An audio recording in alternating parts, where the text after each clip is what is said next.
bagaimana caranya BUMD Subang Sejahtera menjadi bagian dari pengelola pelabuhan. Oke, jangan saya tanya jawab. Mungkin kita makan nafsu. Kita tentang pelabuhan ya, oke ya.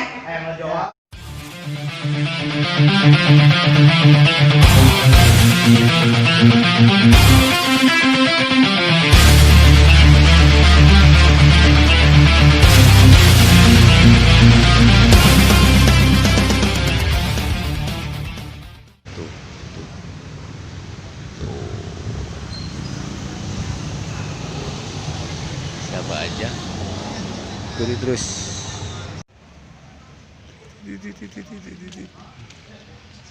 Nah, ini namanya Balai Andi Gondrong. Oke. Diskusi tentang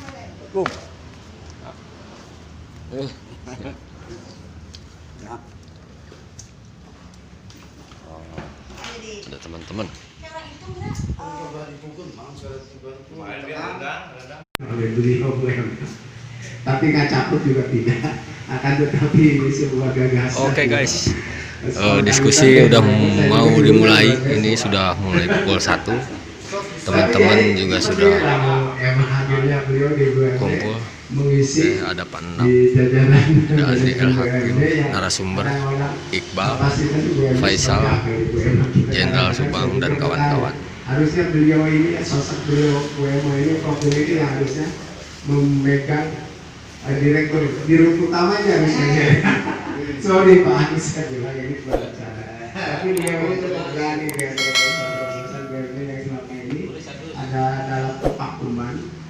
Akan tetapi ada satu hal yang perlu kita bedah. Dari Gibas juga ada. Membuka ruang pada teman-teman publik. Ya. Dan seseringnya kan berita di Facebook dan media sosial terkait dengan BUMD. Akan tetapi ini bukan sebuah sindiran atau kritikan Pak BUMD, tapi ini rasa simpati, empati bagaimana BUMD ini maju di Subang. BUMD ini memiliki sebuah kapasitas. Tidak pada BUMD yang hari ini tertutup terus amblas pada tidak mana gitu kan. Akan tetapi hari ini dengan ada WMA, ada BUMD ini sebuah gairah baru, sebuah inovasi baru mungkin. Tapi bagaimana WMA juga punya kelemahan, punya kekurangan bisa menjadi tetapi bagaimana mengerangkul teman-teman dan ramu konstruksi dan lain sebagainya, bahwa BUMD harus memiliki sebuah konstruksi yang kuat untuk kemajuan Subang.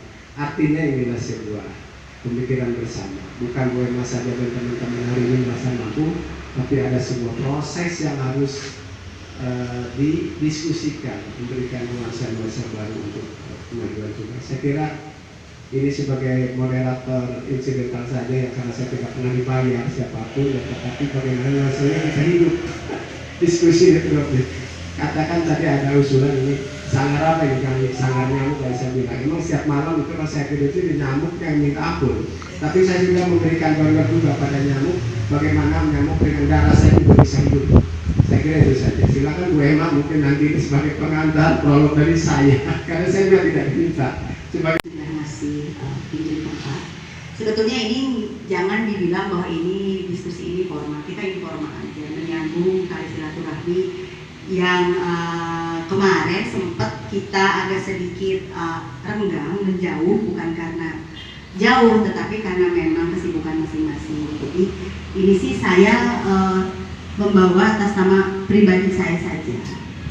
Cuma memang kaitan dengan BUMD hanya memberikan saja pencerahan dan kita menyamakan visi bahwa kita sama-sama sayang Subang, sama-sama ingin membesarkan Subang melalui BUMD Subang Sejahtera. Saya kira ini visinya sama ya, ya, antara saya, Kang Ani, Kang Endang, apalagi Pak Bupati ya sebagai pemilik saham terbesar kita, mayoritas dari PT Subang Sejahtera. Kalau kita kembali ke sejarah kan teman-teman aktivis juga bagian daripada yang mendukung saya untuk istilahnya kalau mereka istilah ngajomplok, nanti mereka sih istilahnya ngajomplok ya. Hari ini kita menginjak di usia 10 bulan Pak. ke dalam direksi baru ya. Kalau dulu BUMD PT Sejahtera itu minimalis sekali dengan satu direksi dan hanya 4 karyawan. Kalau sekarang kita sudah membesar, jadi semuanya personil ada 16 dengan 3 direksi.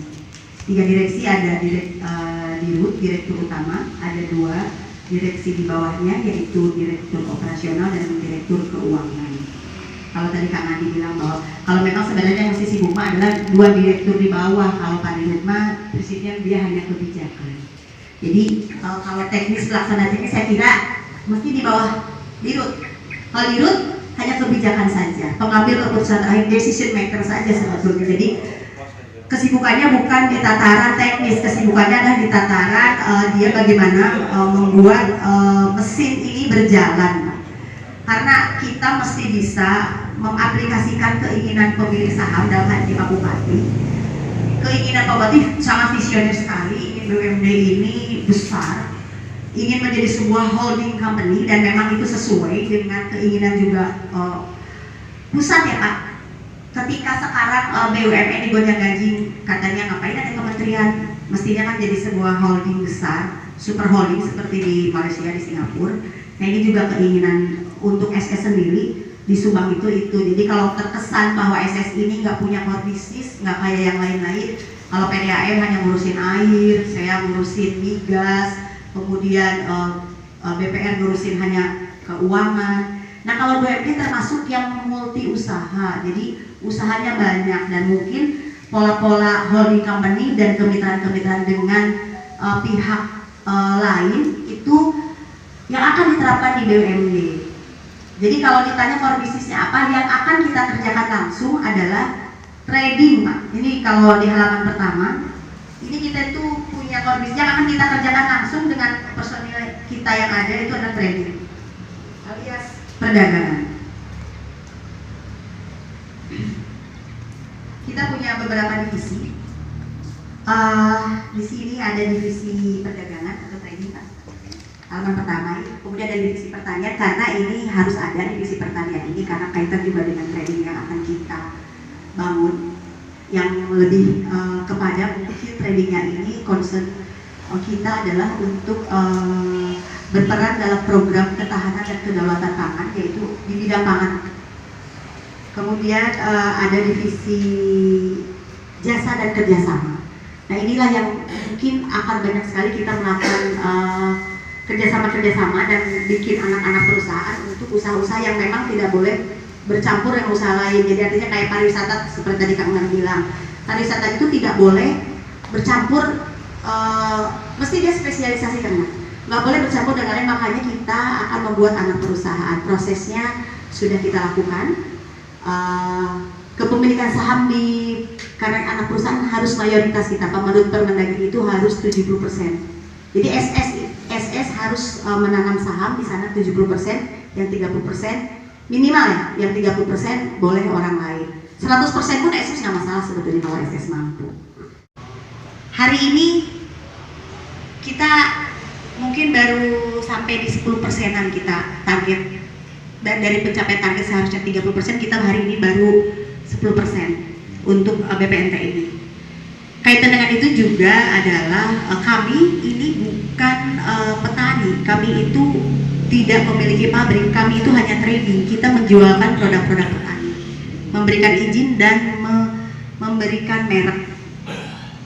Jadi tetap isi karungnya itu adalah hasil dari pertanian petani-petani lokal. Di Tanjung Siang kita sudah ada rekanan, di Compreng sudah ada rekanan, di Kasumalang sudah ada rekanan, di Pagargen, di Pabuaran. Kita mengambil